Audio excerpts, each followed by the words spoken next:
ಇದರಲ್ಲಿ ಸಿದ್ಧಾಂತ ಪ್ಯಾಕಿಂಗ್ ಇದೆ.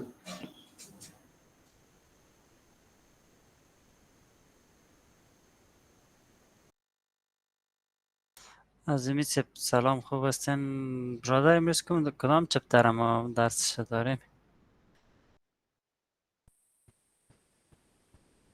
Good afternoon, everybody. Can you all hear me? Yes, mom. Hi, hello. You were saying something? Yes, which chapter we study today? So I asked from friends, but no one answered me. So, Okay. yeah. I'm going to share the PPT with you. You can see it from there only. We are going to discuss the digital signature part, then the data security and the management. And after that, we are going to see the cyber security rules and regulations about the law, this section. Okay. So we'll be starting with the digital signature. I think, what's the time? It's 2:33. We'll just wait for 2 more minutes and then we are just going to be starting with our lecture. Fine?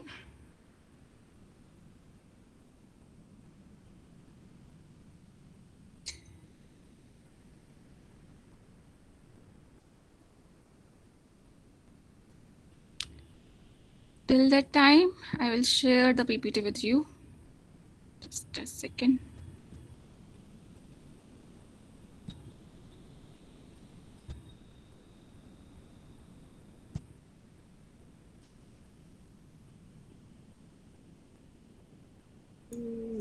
Mom, today lesson is data security, yeah? Yes, before that, we will discuss one topic, which is the digital signature part. Okay, then we are going to go to the security, data security. Fine?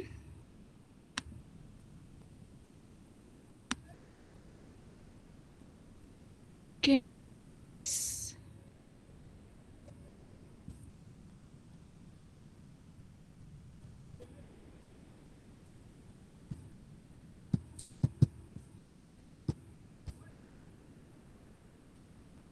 Can you all see the PPT?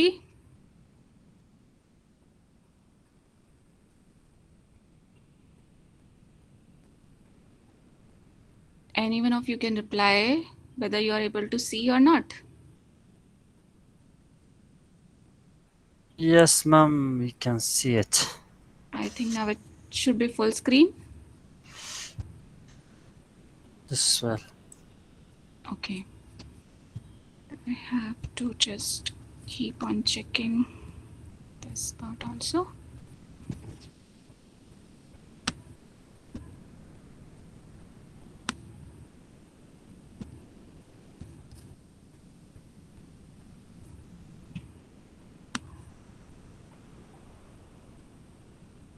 So this is your MCSL215, right? Cybersecurity and all that stuff. I think we should start now. It's already 2:36. So today we'll be discussing about the digital signature.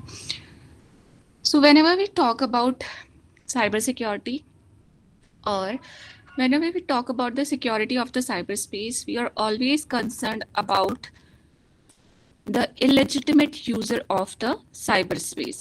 We never wanted any Sorry, mom, your sound is little not specific to hear.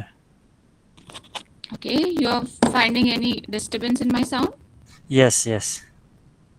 Okay, I is it think I think the headphone have a problem. okay? I'll just remove them. Just a second.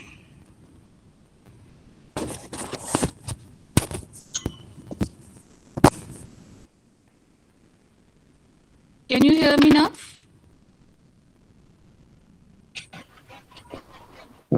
Yes, madam, we can hear you, but Is it I clear? think there is still some problem.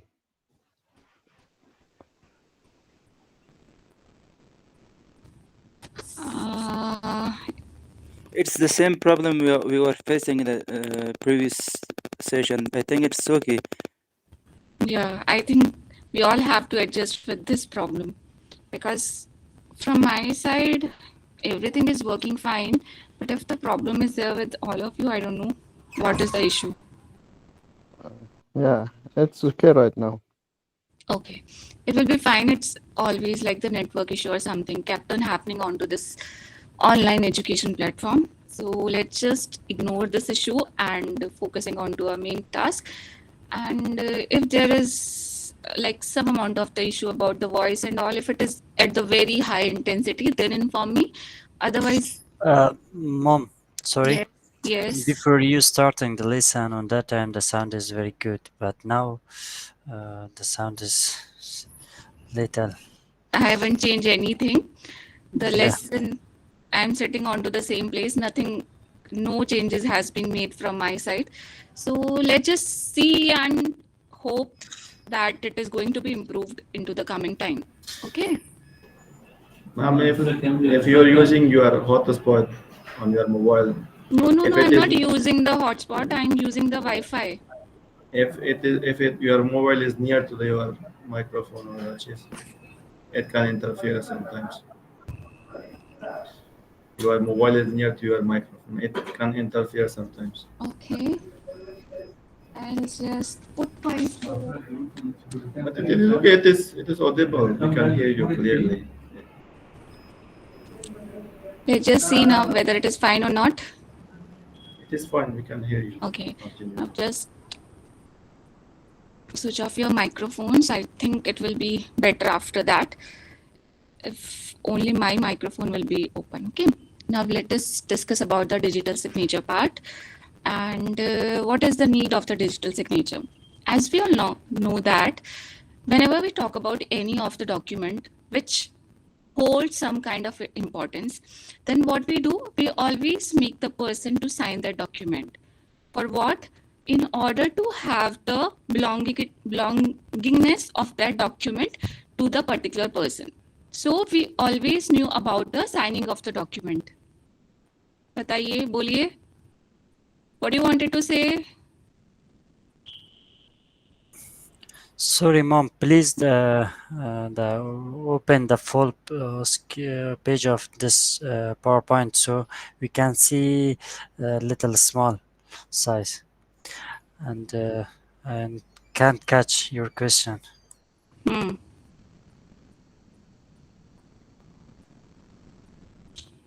Just a second. It's fine enough.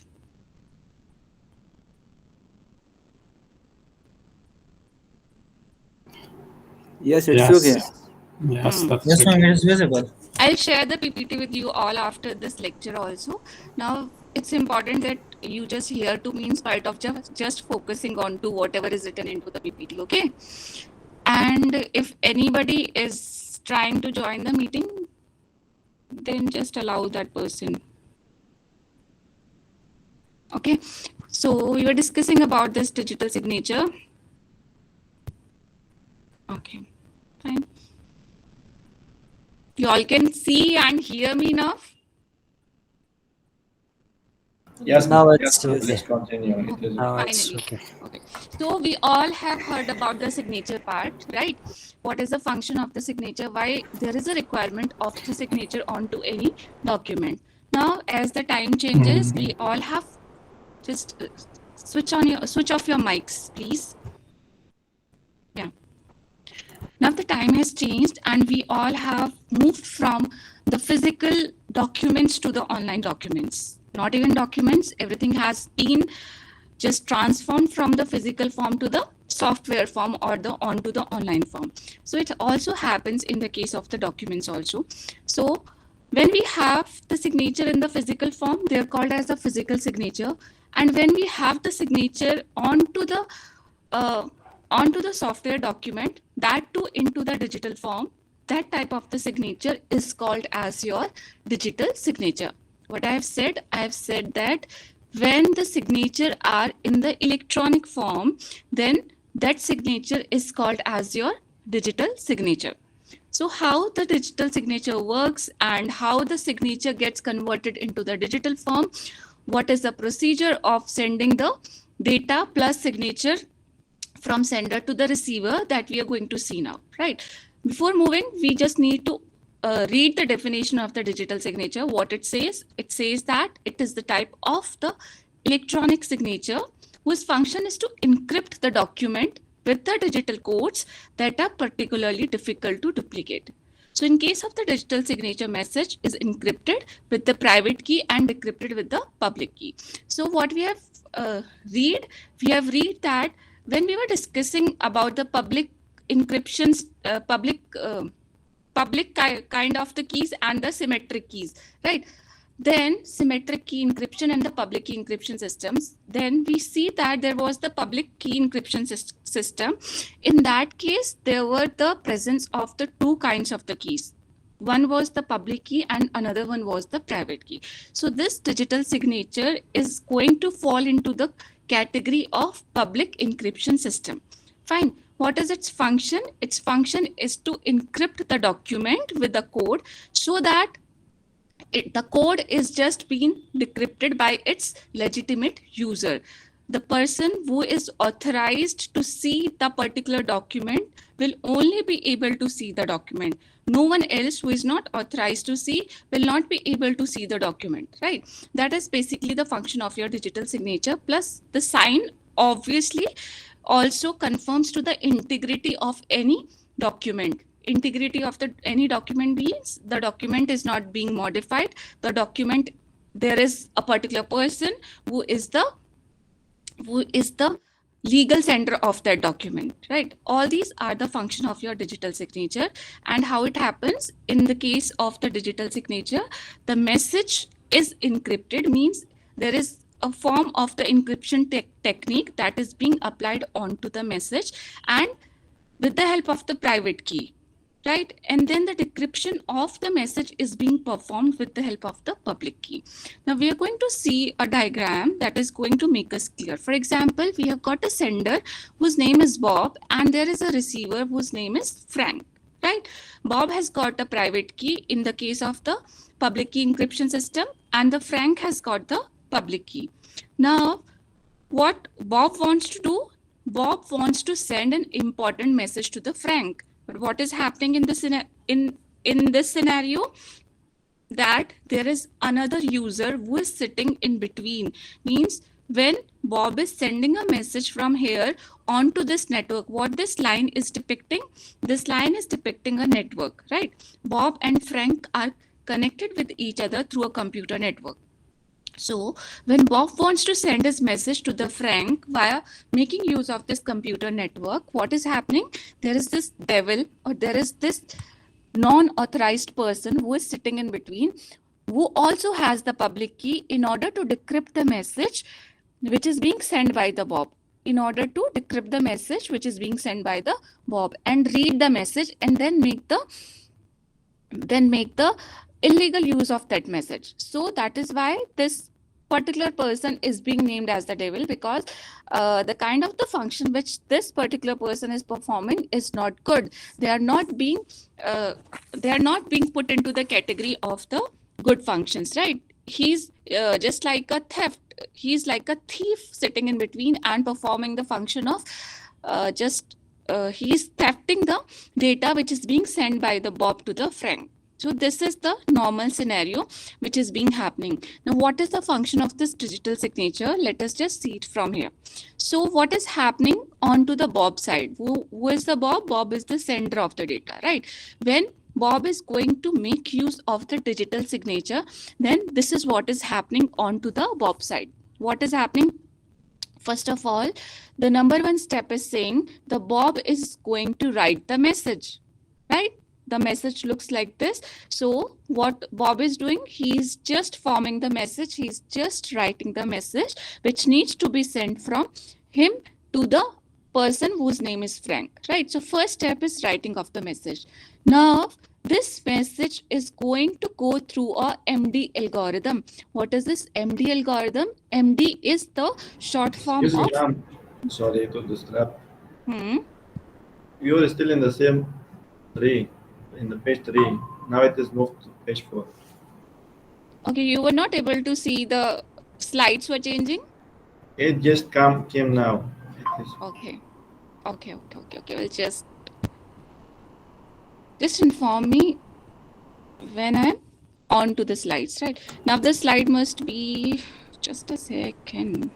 And excuse me, Mm-hmm. dear professor, also your voice is not clear. I don't know what is the problem with the voice. I'll just try with the headphone once again. Then do let me know whether it is clear with the headphone or without the headphone. Okay.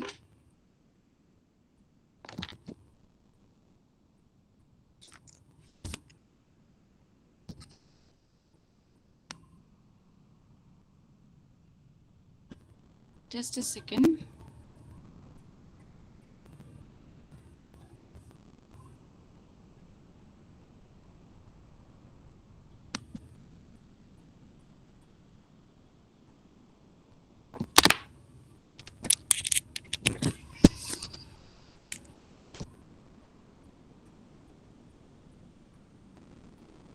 Can you hear me now? Yes, it's okay now. Better? It is good now. It is good now, Mom. Oh, Yes. okay. So Thank I'll be starting with this diagram that I was discussing. You can see it now, I think. Right? Can you all see it now? Yes, yes. We are Okay. on the So same I was talking about this Bob and the Frank, right? Bob has got the private key and the Frank has got the public key. This is the devil who is sitting in between the network and whose function is to steal the message which is being sent by Bob to the Frank. As the message is going to reach here in the network, what this devil is going to do? The devil is going to steal the message and decrypt it with the public key and make the illegal use of that message. It could be in any of the form. Fine. The next slide was this. Okay, now it's changed, right? So now we are going to see when we are talking about the digital signature, what all is happening onto the Bob side, right? And then we are going to see what all is happening onto the Frank side in order to save my message or in order to save the message of the Bob from this devil. Even if he's sitting in between, even if he's having the public key, then also the message should travel from this place to this place and he should not be able to decrypt that message. So something needs to be done at the Bob side, right? So let us see what is happening onto the Bob side. But I'll share the PPT with you. Okay, don't worry about that. Fine. Maybe if you zoom it. If I'm zooming it, then the slides are not changing. That is why I have minimized it. Okay, ma'am. Okay. It is still visible, Mom. You can It's visible now because you will be able to read it, revise it whenever we will be over with the lecture. Then see it or then check it. Fine. So I was discussing what is happening onto the Bob side. So the thing which was happening is that the first step is he's going to obviously write the message. Okay, he needs to have a message which. Maybe excuse me. There is another window is open. We cannot see properly. If you close the second window.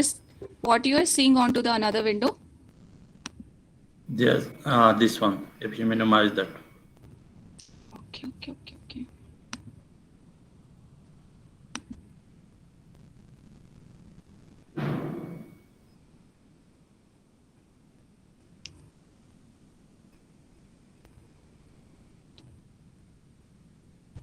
Is it visible now? No. Could you change? Just stop it and start again.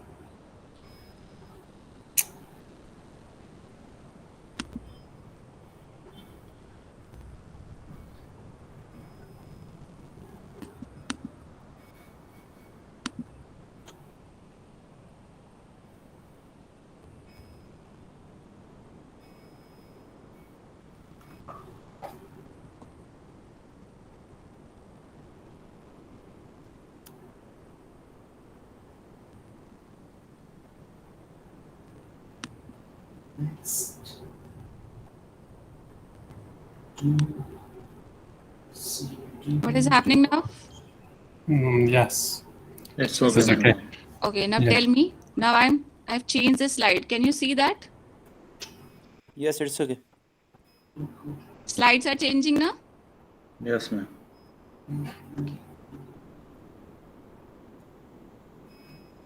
So we can say that now it's fine, finally. Size has also increased now, right? Yes, ma'am. Okay. Shall I proceed? Yes, ma'am. Okay.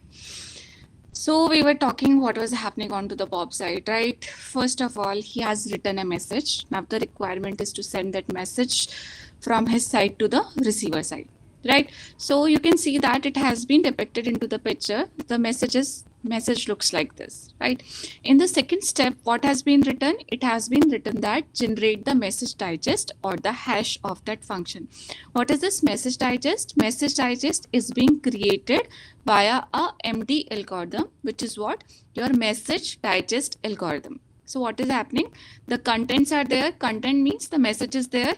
Onto that content, an algorithm is being applied. That algorithm is your message digest algorithm. And after the application of the algorithm, a message hash is being created. Then that message hash is being encrypted with the private key, and now it is being sent with along with the digital signature to the recipient of this message, right? So before moving on to the next step, let us see what is this message digest. So message digest is the numerical representation of a message that is being computed by a cryptographic hash algorithm or the function. So what is happening? There is this algorithm that is being applied onto the content. What this algorithm is doing, you write your content into any of the language, right? What this algorithm is going to do, this algorithm is going to convert your content into the numerical form, into the numbers form.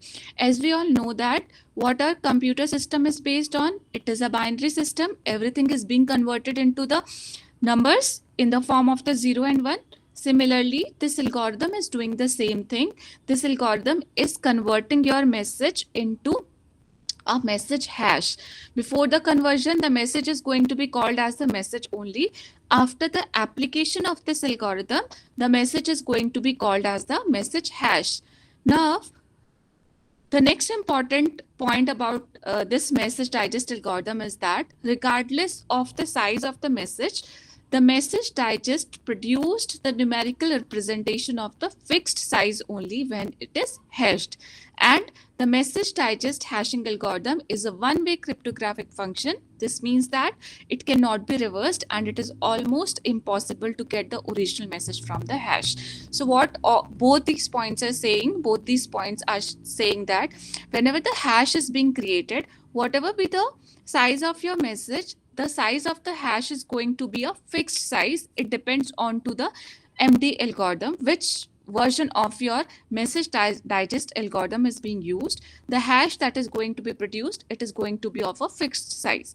Then when we have converted our message from the textual form to the numerical form, then there is no reverse procedure. There is no reverse procedure to convert your message from the numerical form to back to the textual form.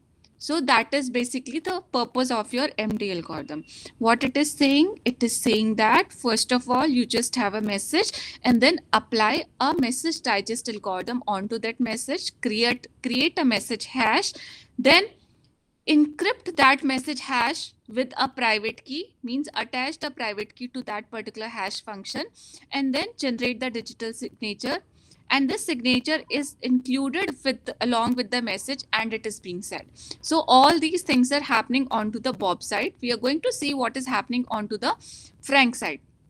So onto the Frank side, first of all, he is going to receive the hash of the message, right? So first step, what he's going to do, he's going to calculate the message digest of the received message. Obviously, the Frank also have a message digest algorithm. So what he's going to do, he's going to apply that algorithm and he's going to create the message digest of that algorithm, right? Then after that, he's going to extract the message digest that is being sent by Bob. And how he is going to extract that? He's going to extract that with the help of the public key that he already has, right? So he's going to decrypt the message and extract the hash of that message, right? So he has got two values. First of all, he has calculated the message digest of the received message, and which is called as the value 1. Then in the second case, he has extracted the message digest which is being sent by the Bob only. So that is the value 2. Means one message digest he has calculated by himself, and then he has extracted the message digest that is being sent to him along with the signature by the Bob. Now he is going to match the value of both the message digest, and if the value matches, then it has been confirmed that it is the same message that is being sent by the Bob only. Means if value 1 equals to value 2, then the Bob's message has been received as it was sent, right? There are two kinds of confirmation into the digital signature. First, the message is being sent by the Bob only, and second is that the message is as it was sent by the sender. So the digital signature confirms you two things. First, the sender of the message. The sender can never deny that he hasn't sent the message, right? Second thing is, whatever the message is being sent by the Bob, the message is received in the same form. There is no alteration or the modifications that is being made to the message. How the Frank is able to calculate that, how the Frank is going to be confirmed about this? The Frank is going to be confirmed about this procedure when he sees that the value 1 and the value 2 are same. If these values are not same, then what are the possibilities? The possibilities are that there is this devil who has worked onto the message, who has made some kind of the transformation onto the message if the value of the hash are not matching, right? What it is being written over here, it is being written that the Bob's message has been tampered with something which is wrong. Tampering means there is some kind of the modifications that is being made onto the message by any unauthorized user of the computer network, right? So this is being happening. What I've told you till now in the case of the digital signature, I have told you that there is a algorithm which is called as your message digest algorithm. So this is what this algorithm is doing. For example, what was the message? Just look over here. What was the message? The message was party at 7, right? When the message digest algorithm has been applied onto that message, how it is going to look? Now party at 7 looks like this, right? And if it is going to be transformed or hampered, if somebody has changed it from 7 to 8, now the code is going to look like this. So they are not same. So that is how it is being confirmed that how the algorithm is working, or how the message digest algorithm is being working. This is an example in the form of the pictorial form or in the form of the diagrams that we have seen. Now we are going to see it in the flowchart kind of the form. Now see over here, this is in the case of the digital signature algorithm, there are two steps. First step is the signing step, and the second step is the verification step. The signing step is being performed onto the sender side, and onto the receiver side, the sign is being verified whether the sign that has been sent is the legitimate sign or not, right? Okay, all the steps have also been written. We're going to see it over here. We have got a data, right? The data hash function, a message digest algorithm is being applied onto the data, and a hash function is being created. This is how it looks like. This is the hash of your data, which is in the form of zeros and 1. Now encrypt the hash using the signature's private key. Whatever this hash has been created, now it is being encrypted. Encrypted means a ciphertext of this hash function is being created. And how the ciphertext is created? Ciphertext means ciphertext means to change this particular text into another form by making use of any encryption algorithm, right? Any of the encryption algorithm can be applied. For example, the substitution cipher algorithm can be applied, or the transformative cyber algorithm can be applied, or any another algorithm can be applied onto this hash function in order to change its form, right? The important thing is, first of all, change your data into the hash and then change this hash into the encrypted form with the help of this private key, right? Now, when this data is being changed with the help of this private key, this is called as the signature, because when already transformed text is being encrypted with a private key, then this message, now see what this, now let us just read this hash function. Hash function reads like 1011. If we are going to see the starting of the signature, how it reads as 1111. So both of them are not similar. Why they're not similar? Because we have applied an encryption algorithm onto this hash function and we have changed it into the signature. Now, this encrypted signature is sent with the certificate. Certificate is from the party or the third party or any of the organization that performs a function of creating the digital signature. So what that organization is doing, it is just giving you the signature also plus a certificate along with that this signature belongs to this particular authority, and this is on this date the signature is being created. So particularly all these information are placed onto this signature, which is again a source of showing that the signature is also authentic. So a certificate is also included with this signature.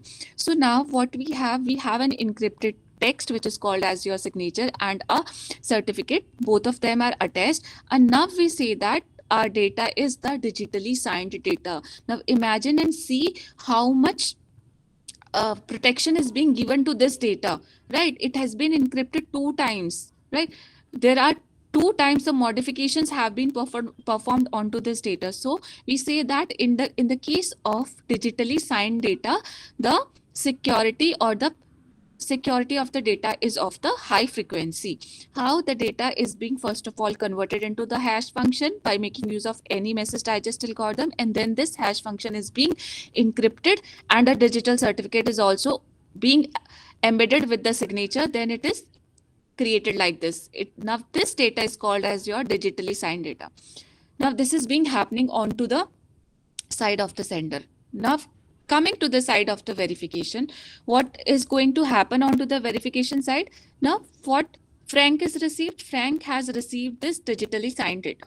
Obviously, he is going to separate the data and the signature from each other, from this digitally signed data unit.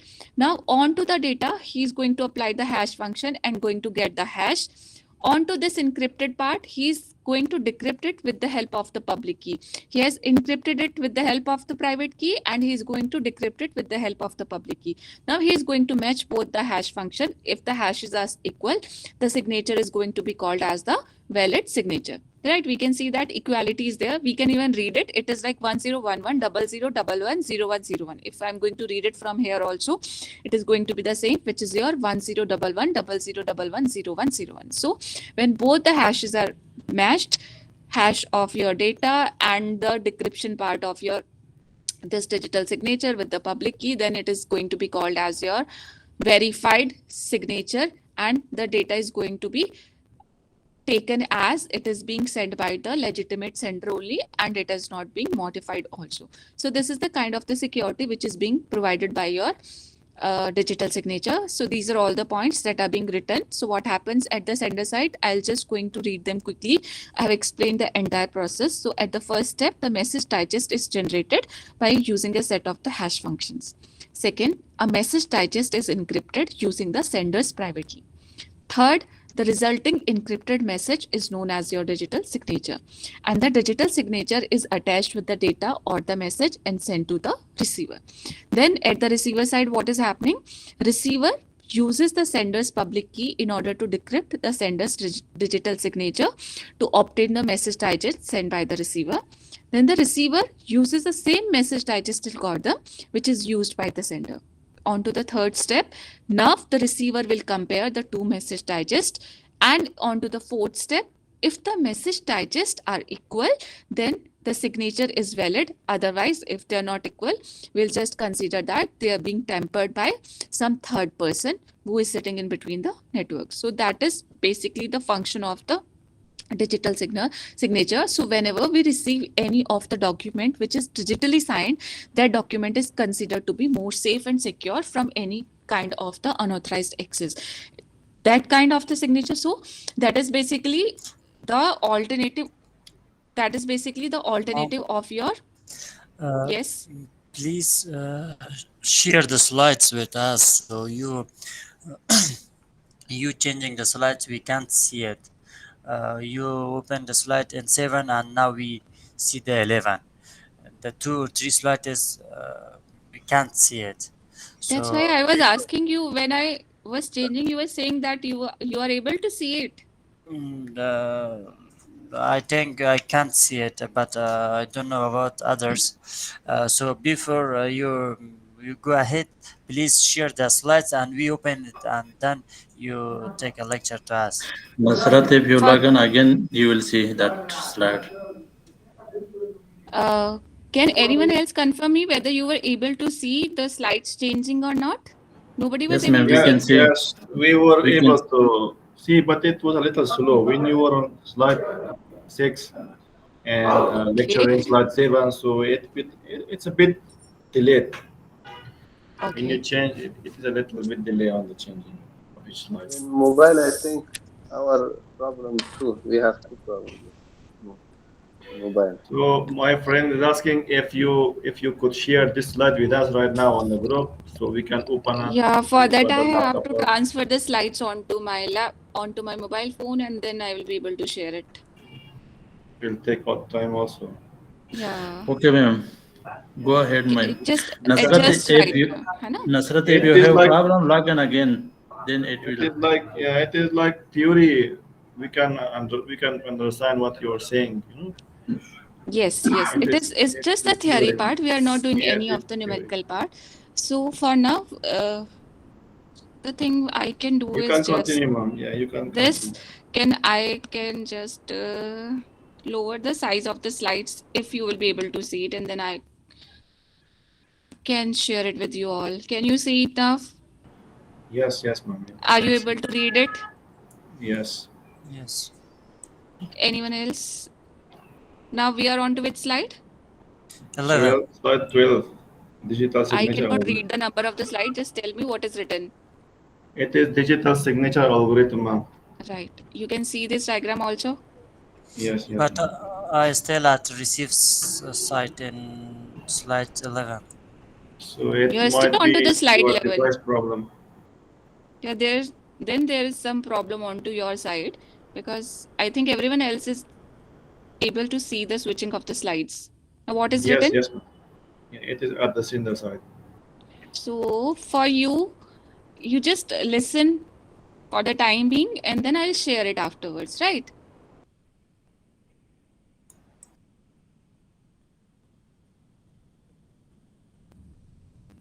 Agreeing with that? Okay. I just consider that Yes, you ma'am. agree. Yes, ma'am. You can just continue. Okay. So where was I? I was just wrapping up with your digital signature part. I hope you all must have got that. So before wrapping it up, we also have some advantages and some disadvantages also. So what the advantages? Authentication, integrity, non-repudiation, and the speed. These are all the advantages that are being provided by the digital signature. How the authentication is being achieved? Because it just authenticate the person signature. It just authenticate the sender with his signature only, right? That these are the signature of that particular sender only.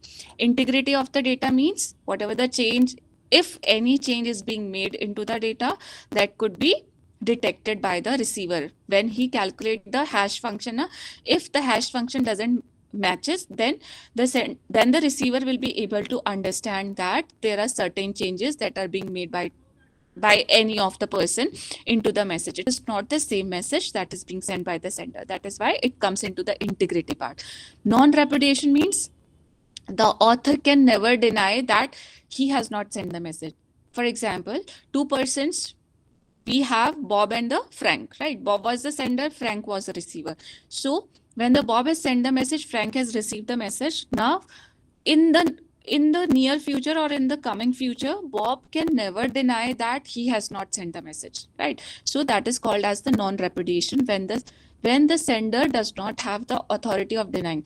What happens in the case of physically sending the message? The person can say that, oh, I'm not that person who have sent this message. But this cannot happen in the case of your digital signature, because the digital signature belongs to a particular person only, and the receiver will be able to decrypt that signature only when it is going to be coming from that particular person only, because the public and the private key is being shared among the sender and the receiver of that message. So that comes under the non-repudiation. Now, in the next step, or the next advantage, is your speed. What the speed is saying? The speed is saying that contracts are easily written, completed, and signed by all the concerned parties in a little amount of time, no matter how far the parties are geographically. So when the parties are sitting at the distant places geographically, then it is going to save the time. Also, whenever the signatures are being done onto the contracts, right? It is never like the time is not going to be consumed in traveling from one place to the another place. So that is the another advantage of your digital signature. So first is your authentication, that authenticates the signature and the person also. Second is the integrity of the data. Obviously the data is same, it is not being modified, it is not being altered. Third is your non-repudiation. Now there is no denial from the side of the sender that he has not sent the message. And the fourth advantage is your speed, which is saying that the less amount of time is being consumed in the case of the digital signature in spite of any another signature, right? Now these are all the disadvantages. First is your expiry, certificate issue procedure, and the software compatibility. Now the digital signature has also got an expiry date. Then after that, there is also the certificate issue procedure is also quite lengthy and it takes the time. And it is also happens sometimes that some compatibility issues among the software also arises. So these comes under the disadvantages of your digital signature. So till this slide, we have completed the digital signature part. I hope you all have understood it. This is one of the important topic into your cybersecurity or the cryptographic chapter or the unit, right?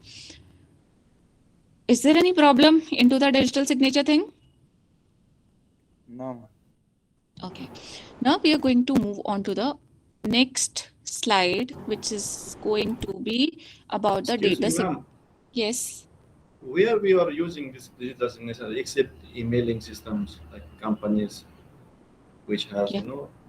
connected For to the example, you are emails. related. Yeah, I'm going to explain it. For example, you are sitting over there in your country and we are sitting here in our country, right? So what is happening is there is an MOU that is being established among the two countries or the universities of the two countries, right? So onto that MOU, what can be used? We can make use of the digital signature in spite of moving from here and going to your country or you coming to this country. What we are going to do, we are going to just frame a MOU online, and then we are going to make use of the digital signature onto that MOU, and then we are going to send it to you. You signed it, you just check it and found it feasible. Then in that case, the MOU is going to be established among the two universities or the two countries, or for example, about this course only. Understood? So in that scenario also, the digital signature could be used. Wherever there are physical signatures present now in any of the scenarios, all those physical signatures can be replaced by the digital signature. One of the example is the establishment of the MOUs among the various countries or among the various universities present at the different geographical locations. Fine. Yes, ma'am. Okay. Now we are going to go on to the next part, which is the data security and the management, and it has been written. I'm going to format it also so that when I send it now, you all are able to see it properly. Mom, I have a question. Yes. Yes, tell me. Have a contrast electronic signature and digital signature. How? Have a contrast among of the electronic signature and digital signature. Okay. So the difference between the electronic signature and the digital signature is that, for example, how to frame an electronic signature, I'm going to tell you. Okay, for example, what I'm going to do, I'm going to take a paper and I'm just going to put a physical signature onto that paper, right? After that, what I'm going to do, I'm going to take the picture of that signature, right? And I'm going to attach that picture or the soft copy of my signature onto any of the document. That is called as your electronic signature, because now I have transformed my signature from the hard form to the soft form. That comes under the electronic signature. But there is no encryption in that case. There is no hashing happening, which is happening into the case of your digital signature. There is no authority that is issuing the certificate or the digital certificate, right? So encryption thing plus the digital signature form thing plus the hashing thing, all these things are not happening into the case of the electronic signature. Electronic signature is simply you just do your signature and convert them from the hard form to the soft form, and then just keep on attaching those signature onto any of the document. Those are the electronic signature. And the difference is basically of the encryption and the hashing thing which is happening, or all of the thing which is happening into the case of the digital signature is not happening into the case of your electronic signature. That is why digital signatures are a form of the electronic signatures, right? Understood? Yes, Mom. Okay, you have understood the example now. Just do your signature onto the paper, take a picture, right? And then keep on attaching that picture of your signature onto any of the document. That is your electronic signature. And about the digital signature, you know what is digital signature now. I think we have spent around an hour on explaining about the digital signature only, right? Yes, Mom, I want to take an example. For example, I work in an organization, we use box signature. When we send any PDF or any paper to our coordinator, on that time he use box signature. Just he use this action is electronic signature, and then send the paper to us. We can say this type of signature is electronic signature. Yes. Yes, absolutely. That type of the signature is your electronic signature, because you do not have any public key, and there is no public Right. key that is being shared to you, right? In order to decrypt, or it is not into the your PDF document is not even into the encrypted form. They are the simple documents, and there is just the box signature that is being done onto that particular PDF document. So those kind of the signatures are your electronic signatures, right? Now we are going to move on to the next part, or on to the next topic, which is your data security and the management, right? As we have got only 3 sessions about this entire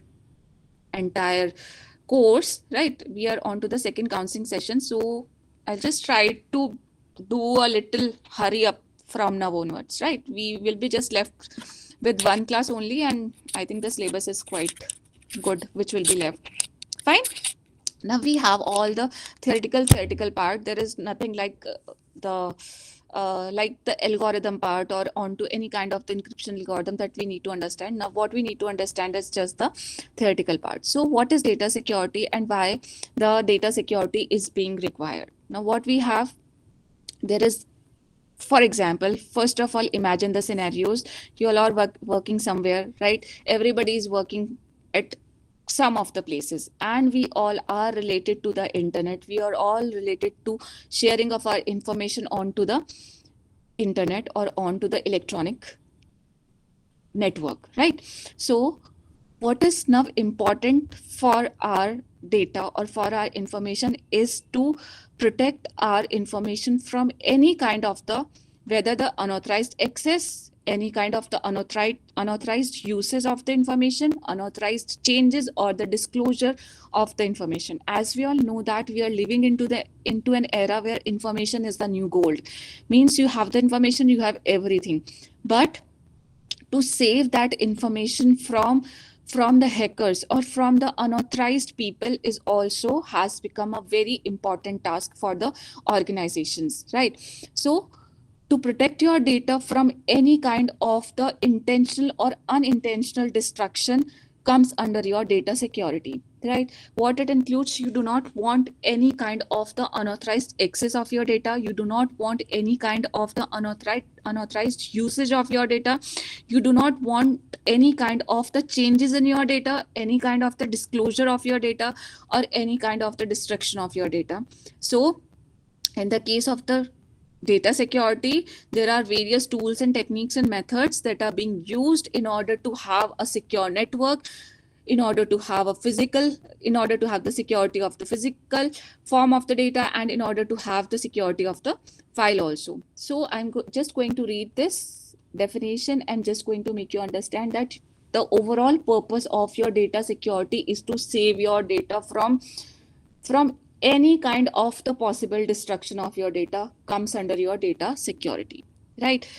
It has been very, very important for the organization to collect your data, to store your data, and to transmit your data in a very secure manner, right? Just imagine any of the organization, just imagine a IT firm, just imagine a company in which, for example, 1,500 or the 15,000 people are working. Everything about those people, the data or the information of all the 50,000 people are available with that particular company or available with that particular organization. Now, and along with that, whatever that particular person is doing and whatever is happening into that organization is also being available to that organization. Just imagine if any another third entity is able to have the access of the data of the people working into that organization. That is going to be very, very harmful that for that particular organization also, and that is also going to be harmful for all those people who are working into that organization. So I'm going to read about the data security part. What it says that protection of your data from unauthorized access. Just pay attention on to all these words which are being written. I'm just also going to highlight them. Right, they are from unauthorized access, use, change of the data, or the disclosure of the information or disclosure of your data, and the destruction by using the methods to ensure the network security, physical security, and the file security based on a collection of the standards and the technologies which are going to protect your data from intentional or accidental destruction, modification, or disclosure is known as your data security. So all these points, intentional or accidental, destruction, modification, and disclosure are the important terms which are being written into this definition of the data security. You do not want any kind of the breach of your data from any of the entity and from any of the intention, whether it is intentional, whether it is non-intentional, whether it is accidental. The overall aim of your data security is just to protect your data from any kind of the breach that could happen to your data. Right.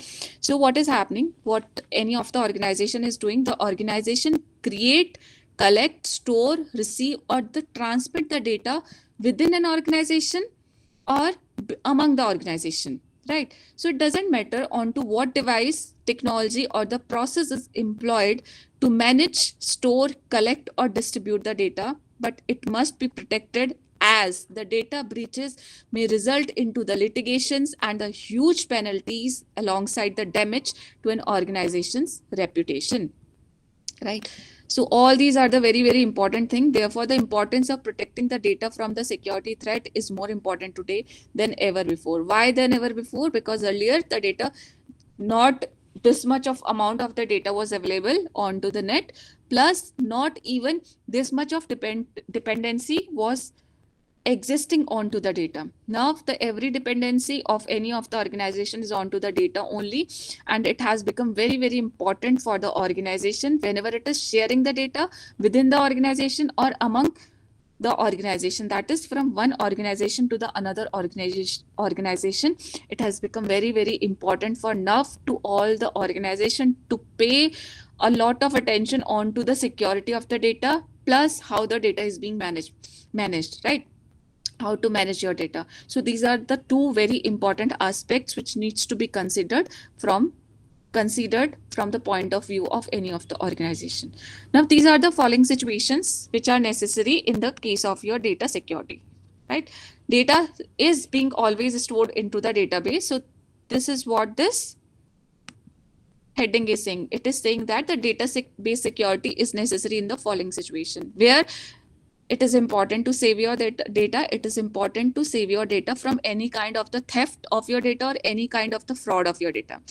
It is also important to save your data from the loss of availability of the data. For example, any organization or any department of the organization needs the data, but the data is not available at that particular time. So loss of the availability of the data is also being necessary to be dealt with in the case of the security of the data. Now, the loss of the confidentiality is another thing.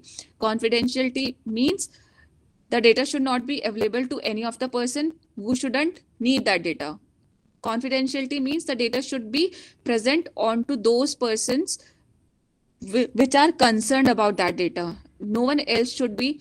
For example, the data should reaches to the person B only. Now, in the case of the confidentiality, if the data actually reaches to the person B only, then it is going to be considered as the confidentiality of the data, and the loss of the confidentiality is also again going to be dealt with. Loss of the data privacy and the loss of the data integrity. So the purpose of the data protection is to define when and under what circumstances data can be safely put to use. So before making use of the data, it is also very important to see what are all the situations favorable for the data to be shared, and to just pay the attention on to all these points which are being written over here. That comes under the data security. What comes under the data management? The overall aim of your data management is to help the people and the organization of the data to be used within the boundaries of the policies and regulation for the maximum benefit of these organizations and the businesses, and therefore is valuable as an intangible asset. Data management can be achieved by the practice of collection, keeping, and the usage of the data in a secure, efficient, and the cost-efficient manner. Right? What we used to have the human resource management thing. Similarly, now we also have the data management thing into our organization also. Now, what is the function of those particular teams or those particular domains of your organization, or the data management part of any of the organization, is to keep an eye on to the practice of how the data is being collected, where to keep that data, and how to make use of the data in a very secure manner. That is the overall function of the data management. Data management means managing the entirety of the data, starting from the collection of the data, then moving on to the next step, where to keep our data in order to make it safe and secure. Third is, when you are using the data, then also it should be used in a very secure manner.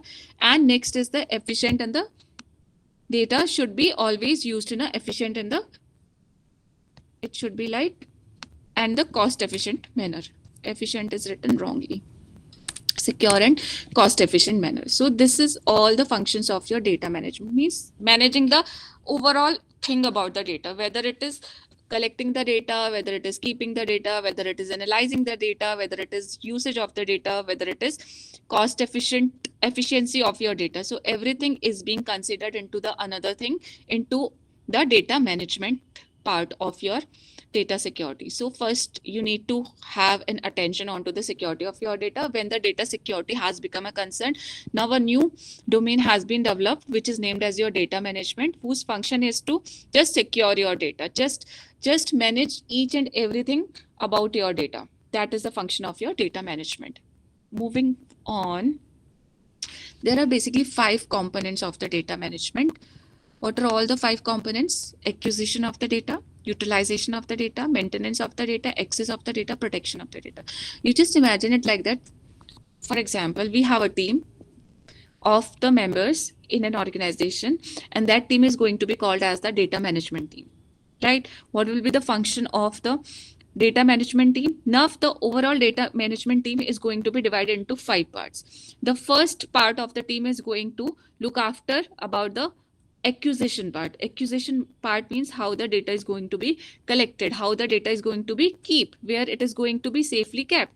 So all those things is going to be deal by the acquisition part of my data management team. Now I do have the another part of my data management team whose function will be to see who is going to utilize my data and where my data is being utilized. How my data is being used and utilized is going to be see my utilization team. Utilization is again talking about the data utilization. Now I have the third part of my data management team. What will be the function of that third part? The function of that third part of the team is going to be the maintenance of the data. Now, the team is going to always see how my data is going to be maintained. When the new data is coming, it should be which part of the database, how the data is going to be, whether the data now needs to be deleted or whether the new data is going needs to be updated or added. Everything about the maintenance part of the data is going to be checked or see by my data management team or the third part of my data management team. Now, for the fourth part of my data management team is that team is going to perform the function of seeing who all are going to be the authorized user of that team. Only the particular set of the who will be data. Now that access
سلام بچه‌ها، چی شد؟ میافتاد تا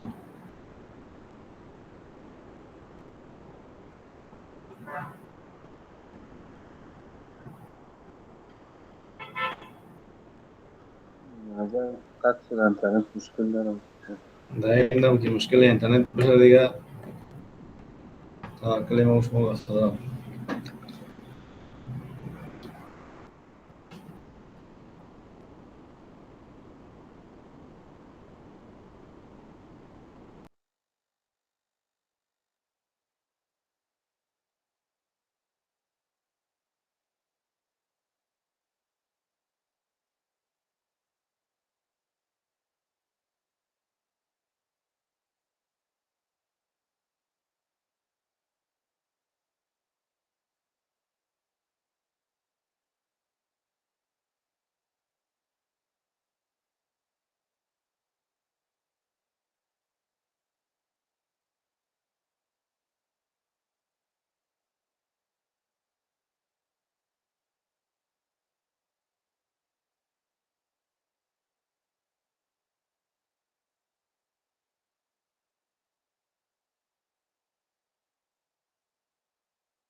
You all can hear me? Yes, ma'am. There are network issues that is happening today. Na? Apologies for all these issues. Today is the day of issues only. No problem. Thank you for holding on. Just going to share with you.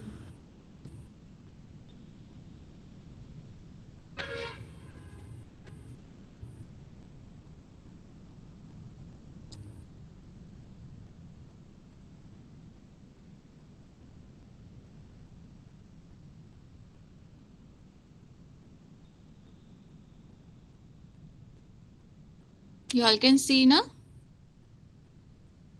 Yes. Okay. Yes, ma'am. Okay, so I was explaining you the 5 components of your data management, right? The one was your acquisition of the data, utilization of your data, maintenance of your data, then the access and the protection part. So now what the organizations have done, the organization has done, they have like paid a lot of attention onto your overall data management, and the data security or the protection of data is just a part of the overall management of the data. As we all can see, among the 5 components, one component is your protection also, which is your data security, right?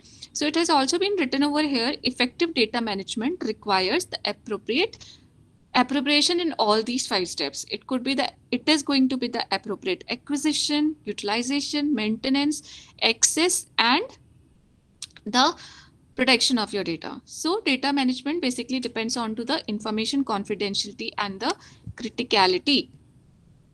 So this was about this slide. Then moving on to the another slide. Can you all see the next slide? Security requirements. Yes, ma'am. Okay. So Yes. there are, okay, fine. Thank you. There are basically 3 core elements of any of the data security, right? The first core element is your confidentiality. Next core element is your integrity. And the third core element is your availability of the data, right? So what it is saying to you, it is saying that this confidentiality, integrity, and the availability is also known as your CIA triad. What I said that it is also known as CIA TRIAD. So if anybody asks you about what is CIA triad, the CIA triad is your confidentiality, integrity, and the availability trio, right? And all these 3 are the most important point of your data security also. We are going to understand it, what is confidentiality, what is integrity, and what is the availability of your data. So the confidentiality or the privacy of your data refers to all the measures or all the steps taken in order to ensure that the data, particularly sensitive data, is protected from any of the unauthorized access. Only the authorized user is able to access the data, then that comes under your confidentiality. If I am the only person who should see a particular kind of the data, who should access any particular kind of the data, then it will be called as your authorized access of the data. So confidentiality basically deals to protect your data from any kind of the unauthorized access. No user who should not access the data should not be able to access them, right? If you are allowed to access, then only you will be able to access it. That comes under your confidentiality part. Then talking about the integrity pertains to safeguarding the accuracy of the data as it travels through the workflows. Means whenever the data is traveling from one location to the another location or from one text to the another text, then integrity means the data is reaching in the same form as it was sent by the sender. That comes under the integrity of your data. Means the reality of the data is being maintained. In the case of your integrity, reality of your data means the data original form is being maintained. There is no modifications being performed onto your data. There is no unauthorized deletion of the data. There is no unauthorized modification of the data, means no alteration. There is no, there is no changes made into the data. The data is received as it was sent. That comes under your integrity part. Talking about the availability part, availability means providing the seamless and the continuous access to users through robust servers and network infrastructure with the high availability mechanisms built into the system. Means availability deals with the robustness of your system. Means whenever the data is being required at that particular moment, the data is available. It shouldn't be like the data is required and due to any of the either the network infrastructure issues or the server issue, the data is not able to reach. That should not happen. Availability means data required and data is present. Whenever the data is being required, at that point the data is being present is explained by the availability. So these are the very important elements or the three pillars of the data security. What are the three pillars of the data security? They are the confidentiality of the data, integrity of the data, and the availability of your data. That is CIA triad or the CIA trio. Right. Next is the security threats and the attacks onto your data, right? What are all the threats and the attacks with which your data can suffer? The first is your phishing attack. Let me just make them this. Second is your ransomware attack, and the third is your cyber physical attacks, and then the next is your state sponsored attacks. So we are going to see about all of these attacks that can be performed onto your data. So the phishing attack is what? The phishing attack is basically when these are actually carefully transmitted digital messages transmitted to fool the people into clicking on a link. Just a second. Right. That can then install malware or expose the sensitive data. Means what is happening in the case of the phishing attack? There is a very attractive message that is being created, and the purpose of that attracted message is that to fool the people so that the person just click onto that particular message. When the person just click onto that message, what is happening? Behind that message, there is this malware which is being hidden, and that enters into the system of that particular person who is clicking onto the message. That is why it is called as the phishing attack. The term phishing is being taken from when we just actually do the phishing, FISH wala phishing. What we just do in order to just catch the fish from the ponds, we just try to dip something which is liked by the fishes, right? Some eateries or the eatable item which is being liked by the fishes is being dipped into the water, is dipped into the pond, so that the fishes got attracted to that particular eatable item and just get into the trap of the fisherman. From here only the term phishing is being taken, right? What is being sent to the particular attacker, the thing which is being sent to the particular attacker is just any of the message which is very, very attractive, and the purpose of that message is to fool the people and enter into the system of the particular person. So that comes under your phishing attack. Second is your ransomware attack. In the case of your ransomware attack, what hackers are doing, ransomware means you just kidnap somebody and then you ask for the ransom, then you ask for the money. Similarly, hackers do what? They just steal, or they just kidnap, or they just theft all of the data of any of the organization, and in order to give that data back to the organization, the person is going to ask for a certain amount of the ransom, or for certain amount. Either that ransom could be in the form of the money, or that ransom could be any another form, whatever be the requirement of that hacker. So that comes under the ransomware attacks. I'll just read it for you. What is being written, what hackers are doing. The hackers deploy the technologies that enable them to literally kidnap an individual or organization's database. This term is very, very important. What is being kidnapped? The organization's database is being kidnapped and hold all of the information for the ransom. Now, these types of attacks are believed to cost victims billions of dollars every year, right? If any of the company or any of the organization has gone under the ransomware attack, then it is also being possible that that organization has to pay billions of dollars in order to get its data back. That is why the security of the data has become so important, because the organizations are actually losing a lot of amount of the money in order to get back their data. Now, the third type of the threat or the attack is your cyber physical attacks. Now, we are living into the era of the Internet of Things. We are having the infrastructures, we are having the systems which also has the internet attached to them, right? They are also being present, for example, in the case of the electrical grids, in the case of the transportation system.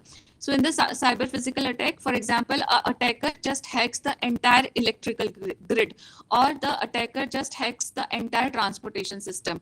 So they are also brings a lot of risk to the particular organization or particular these industries which are related to the electrical thing or the transportation things, right?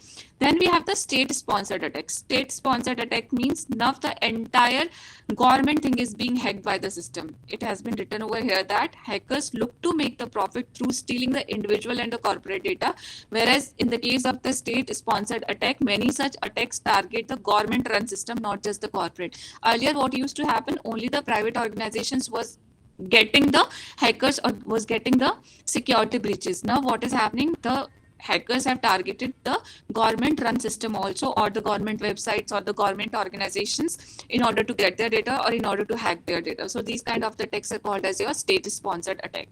Now the next heading is your security measures and the solutions that can be taken in order to save your data from any kind of the hacking or any kind of the attack, right? First is your access security. Access security is by restricting the access of the user, means only to give the access to those people or to those organizations who are like trustworthy organization. Just do not allow everybody to access your data or anybody to access your data. So first thing that could be done is access security, which is saying that by restricting the access of users who have been granted access to the information who have been granted permission to access the information, thereby results in monitoring who all have access to a particular data. Therefore, in case of any of the data shift or data theft, it has also become easy to pinpoint who is the real culprit who have steal the data, right? So what you do, you just make the restriction onto the access of your data. That could be a possible solution for the security of your data. Second is your encryption of the data. Now you all must be seeing that data encryption standards are being applied whenever, even if you are using the WhatsApp, right? You can see onto the WhatsApp calls or onto the WhatsApp messages and the video calls, whenever you are making that, they are end-to-end encrypted. Means whatever the data is being exchanged onto the WhatsApp, that is in the encrypted form. So data encryption means any of the organization can save its can save its data from any kind of the attack just by encrypting the data, right? Next is your email security. Emails are again found to be one of the most vulnerable things from where the attackers were attacking onto the data. By how they were doing, they were just sending the spam emails or the fraudulent emails, or they were just spreading the malwares or the viruses via the emails only. You just click onto the particular image which is very luring to you. There are some kind of lureness into the emails, so that are also being protected now by creating the very strong email passwords, end-to-end encryption of the emails, and by deleting the messages which are comes into the category of the spam messages, right? By providing the email security, we have also saved ourselves from being affected by any kind of the malwares or any kind of the spam information or any kind of the phishing attacks also, because phishing attacks are also being performed by sending a very attractive message onto the mail also. It is not just necessary that it is being sent onto your any of the social media account. It can also be sent via the email also. So email security has also become very, very important. So it has always been recommended to use a very strong password at the time of creating your password, and also keep on changing your password. You all must be getting the notification from your email accounts, right? Next is your risk assessment analysis. Risk assessment analysis means whenever you're creating any of your, whenever you're dealing with the information security, what is happening? You just make a team whose function is to access or analyze all the risks that are possible into this particular organization database, whether the database is sitting onto the server of any organization, or the data is being traveling from one organization to another organization via the network, or data is being shared via the laptops or the portable devices. Now the function of your risk assessment analysis team is to just access or analyze or just see what are all the future possible risks which could arise whenever the data is being sent from one place to the another. And after noting down all the risks, then the particular steps are being taken in order to save your data from those particular things. Means it is a saving yourself before reaching on to the before being hacked. Risk assessment analysis means save your data before it is being hacked. So whatever you know about the types of the thefts or the types of the hackings which can be performed onto your data, just save your data before it is actually happening, and that is being done by the risk assessment analysis team. Next is your third party issues. It has also been seen that, for example, there is an organization or there is an automobile industry, right? We all have the websites of that particular automobile industry. For example, there is a company that is dealing with a brand of a car, right? Now, that company do not have a team who can create a website of its own.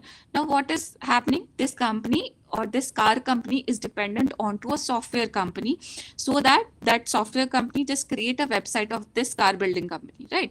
So this next party is called as your third party, which is just coming into the picture in order to develop a website for you.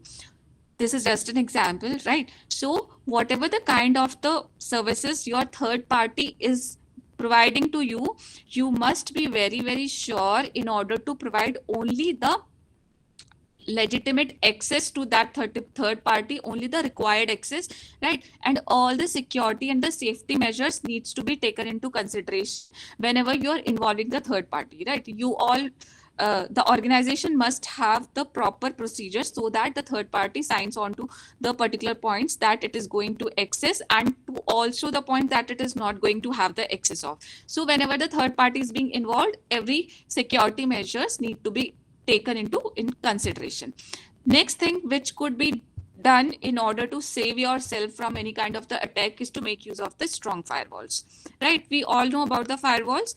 So firewalls enable to control who gains the access to an organization system, like insider system, like exposed to. Firewalls enable to control who gains the access to an organization system, like insider attacks, which may originate from within a network used by any of the organization. Firewalls just keep an eye of the entire traffic which is entering into your system and which is not entering your system. Firewall means there is a particular wall of the security measures that are being created, whose function is to see whether that particular data breach or whether that particular data is allowed to enter into your organization, or whether that particular data is not allowed into your particular organization network, right? That is basically the function of the strong firewall. Then we have the antivirus protection.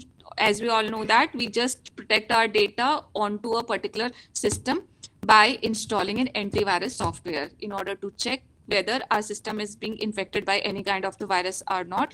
So that is basically the function of your antivirus protection. Next thing is backup regularly. In spite of making use of all these important steps in order to save your data from any kind of the breach, the last thing is to always keep on taking the backup of your data. There should be a particular duration of the time into which the organization should take the backup of the data, because if the organization who is related to save your data, who is concerned about the security of the data, is very, very advanced, then we always should be like taken into consideration that hackers are also again as much as smart as the security organization is. Therefore, what the last step is to take the backup of your data, even if anything is happening or any kind of the attack or any kind of the new form of the attack is being performed onto your data, then at last what you have got the backup of your data, so that in any of the situation the data is being lost, data is being tampered, data is being modified, altered, or anything happens to your data, the original form of the data is available to you into your backup, right? So that comes the last point of the data security measures and the data security solutions. So we have discussed about the access security is there, data encryption is there, email security is there, risk assessment analysis is there, then the third party issues are there, strong firewalls are there, antivirus protection is there, and the backup of the data is also being there. Next is there are also security audits which are being performed into the various organizations. So I'm just going to read it from here. What happens in the case of the security audit? Security auditing is a vital part to assess the security strength of the data framework. These are just the kind of the checks that are being performed in order to see all the security measures are being implemented in the proper format. There are no leniency that is being performed into the data security part of your organization. So that is a function of your security auditing, which is a vital part to assess the security strength of the data framework and the systems for any organization. And in this way, the determination of the foremost suitable security auditor could be important choice. We have a particular person who has been given this responsibility of the security auditor. So security audit gives a reasonable and computable way to scrutinize how secure a site really is. This assessment is designed. First, what he create a security benchmark or the standard for your organization. Next, he identify the qualities and the shortcomings of the current security rehearses. And the third function of your security auditing person is prioritize exposures that present the most serious hazard. So these are the very important points that are being, or the very important functions that are being performed in the case of the security audit. First, to create a proper benchmark or the standards for your organization related to the security. Next is to identify the qualities plus the shortcomings of the current security rehearses.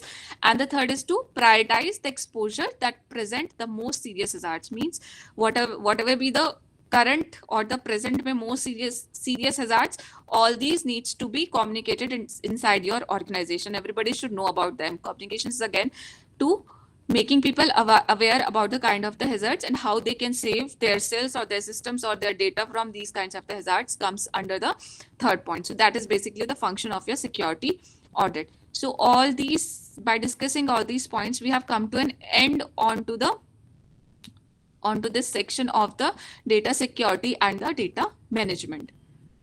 Is it clear to all?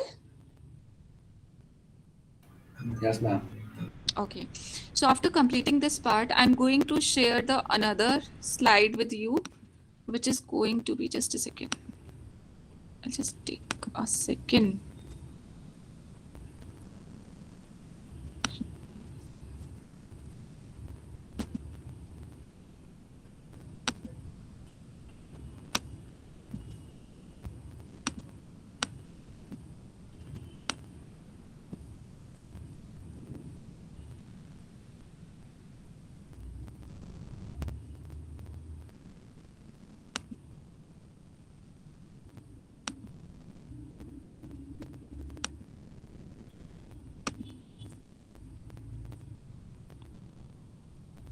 Next point that we are going to discuss now is the regulation of the cyberspace. I'm going to present it.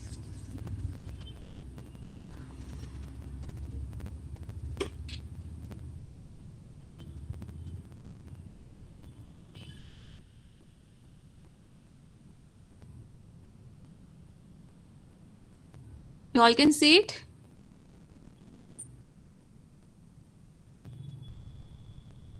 Yes, ma'am. But Okay. it is a little bit behind the presentation board. I'm just going to change it. Just a second.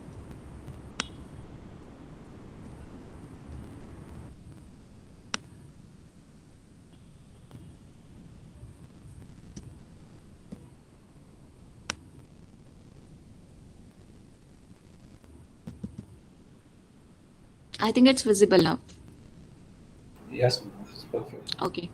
So regulations of the cyberspace. Now, as we all know that in whichever country we are living, we all have certain kinds of laws, rules, regulations, which are being applied to all of us, right? Every country has its own laws, right? Or on legal system, right? So we always need certain kinds of rules and regulations, and we always try to abide by them in order to just be just be a good citizen of any of the countries. Similarly, what we have seen that the cyberspace is a kind of the space that is being shared by everybody, right? It has been shared by all the countries which are existing now, in the entire world. So in the case of the regulation of the cyberspace, it has been found that there is a need of forming the certain kind of the policies. There is a need of forming the certain kinds of the rules and regulations on the basis of which the cyberspace is, right? So it has been written over here that there has been a very rapid increase in the use of the internet for the various types of the commercial transactions and the consumer services, right? Internet now is being used for the commercial transactions also. We all are making use of the online purchases, right? We all are making use of the online transaction systems. So now the money is also being involved. We are also performing various kind of the businesses onto the cyberspace, right?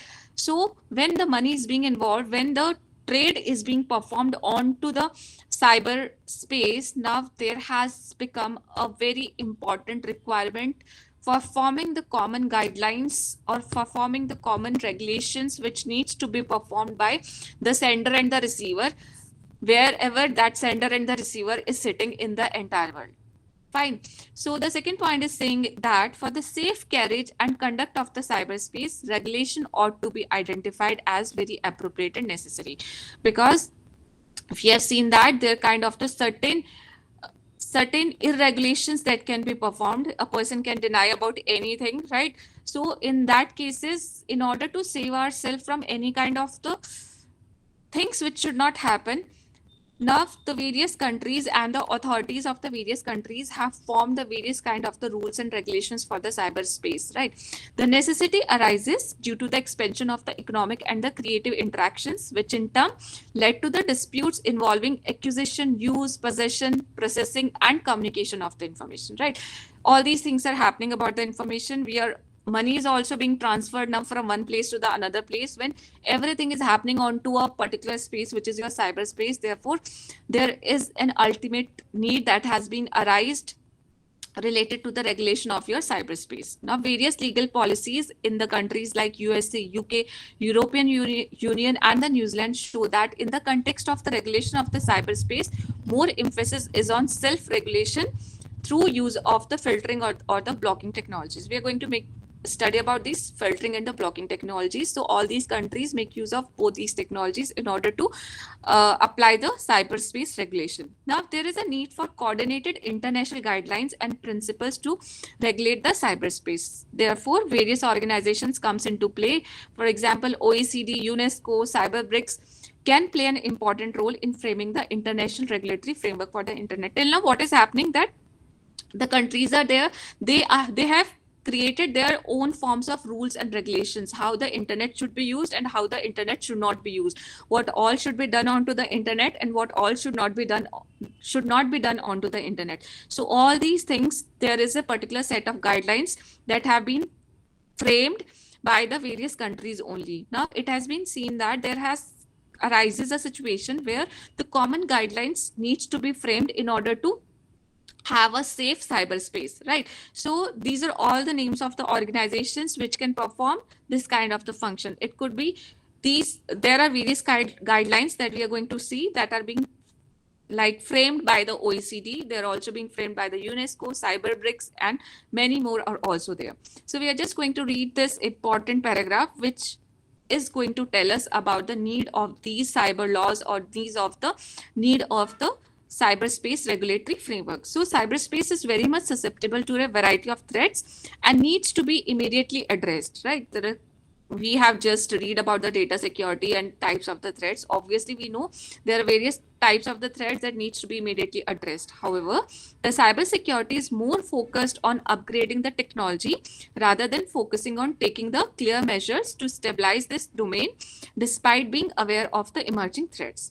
Hence, it is very crucial to mend the existing state the cyberspace is in. यानी कि the ease of accessing the materials which are obscene and having indecent content should be looked into.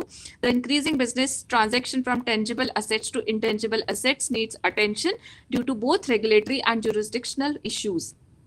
Now, what happens in the case of this regulatory framework? First of all, it has been decided, or it should be decided, what should be present onto the internet and what should not be present onto the internet, what should be accessible, what kind of the material is being accessible, and what kind of the material is not being accessible. If there is any kind of the obscene or the indecent content available onto the internet, then that particular country rules and regulation framework should take an action.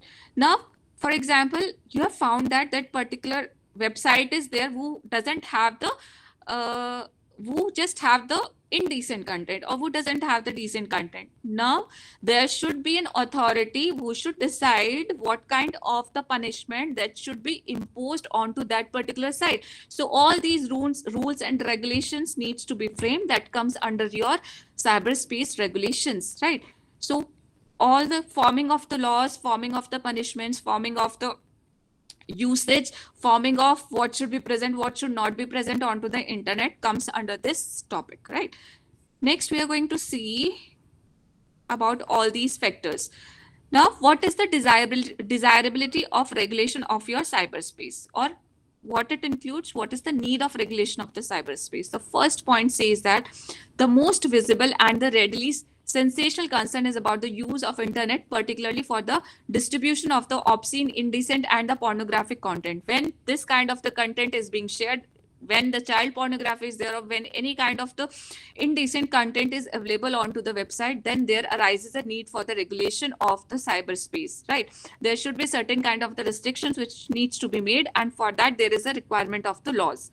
Second is the increasing business transactions from tangible assets to intangible assets like intellectual property has converted the cyberspace from being a mere info space into an important commercial space. Now, it has been seen that whatever the information is being shared onto the internet also falls into the category of the intellectual property. So again, there arises a need for the regulation of your cyberspace. Third is with the invention of the new technology, now the media has enhanced the possibility of invasion of the privacy of individual and bringing it into the public domain. Now everybody has got the access to everybody's information, right? All the people have become the media in itself. Anybody can harm the privacy of any of the individual if any individual shares its information onto the social media. So in order to save the particular information, in order to protect the particular individual for any kind of attack from the media, again, there arises a need for the regulation of the cyberspaces. Next is another area in which regulation has to be assumed importance is in the debate over whether the public should be permitted to use the cryptography or not. Now, it has been seen that there is a certain amount of the content which is available, and that content is eavesdropped by the third party. So in that case also there arises a need of the particular set of guidelines about the cyberspaces, right? Now, next is the future of the cyberspace content demands the reconciliation of the two views of freedom of expression and concerns of the community standard. Now, we have also seen that there arises certain kind of the situation for the society where there can be any kind of the chaos which could happen into the society just by a single message by any of the user. And what that particular user of the social site could say, he says that he has got the freedom of expression. So limitations onto the freedom of expression needs to be made in order to save the society from any kind of the riots or all these kinds of the thing. So for putting that limitation also, there is a need for the regulation of the cyberspaces, which is a point of concerness, right? Next is another concern is that money laundering is also being performed, which is a serious crime, becomes much simpler through the use of the internet. Now, money laundering is being performed by the use of the internet only. The person may use the name, address from any of the picture or from any of the post that is being shared by the particular user, and then that particular information can be used for the money laundering also. So in that case also, it has been seen that means in whichever form the internet is being used, there is always a requirement of certain kinds of the laws, certain kinds of the rules, certain kind of the standards, certain kinds of the guidelines, which all the users of the internet needs to be followed. So all these things comes under the point of the need for the regulation of your cyberspaces. Now, how the cyberspace can be regulated, this is the another point. So these are all the three important points or the threefold strategy that is being given by a very famous person who is called as the James Boyle. He says that the regulation of the internet can increasingly rely onto the threefold strategy. The first is your privatization, next is your propertization, and third is your technological controls of the system or the technological controlling of your system. So what comes under the privatization is the state can use a private body to achieve those goals which it could not get directly and then implement them. For example, what a particular state can do, the particular state can make the internet service provider as the whole sole authority, right? It just gives every authority to the internet service provider to see what is happening onto the internet of that particular state and to just keep an eye onto the data that is being exchanged, whether there is any infringement of the copyright issue is there, or there is any infringement of the presence of the indecent data. So privatization means you just give this authority to any private company, it could be an internet service provider, and save your cyberspace from any kind of the thing which should not happen, right? Second is your propertization. According to him, first of all, an attempt is to be made to extend and then protect the intellectual property rights online, right? Propertization is basically concerned with your intellectual property rights. Intellectual property rights means whatever you are creating because of your intellectual thing, means any of the output of your brain which is into the online form or the offline form needs also to be protected, and that comes under your propertization. Means just define properly that these are all the things which comes under the intellectual property rights and nobody is allowed to infringe the intellectual property rights. Now the third is technological controls. The system is to be assigned so as to hardware in desired regulatory features. For example, digital text and the music could be encoded to a particular person. Means whatever you have, your data could be encoded to a particular person. Detection devices could be built into players so that another cannot play one's music. The overall focus or overall concern is to protect your data from any of the kind of the infringement, either on the technological perspective or either on the intellectual rights perspective. So this comes under the three important threefold strategy that is being given by the James Boyle, right? So what we need to understand by this, we need to understand the privatization, we need to understand the propertization, and the third point is to have the technological control. Now, there has been a scenario that has happened. What the Korea has done, in Korea, the government has started the internet content grading system, right? The system forces the sites designated as content harmful to minors to attach an electronic tag that the blocking software can catch. Especially the Korean government categorizes homosexual sites as content harmful to minors, and then sites are often blocked. Means the sites which are related to this kind of the indecent content are being blocked by the Korean government. This is also being performed or being done into the another countries also. Now the legal and the self-regulatory framework which needs to be discussed, right? I think we are going to discuss it in our next class. It's going to be enough for today. What do you all say, or I should continue?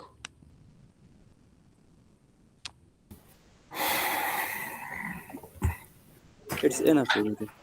It's enough for today, I think. Yeah. It will be enough. So we'll having our class on to which date now? 31st, right?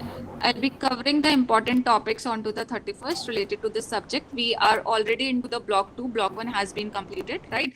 And the 2, 3, 4, 5 topics will also be there. I will be trying to complete it into the next session only. Fine? Okay. Okay. So let me just take a screenshot for now. Okay. So we'll be meeting into next class. I think tomorrow also we are going to meet for the another subject. Fine. So have a good day for today. Bye-bye. Have a good time.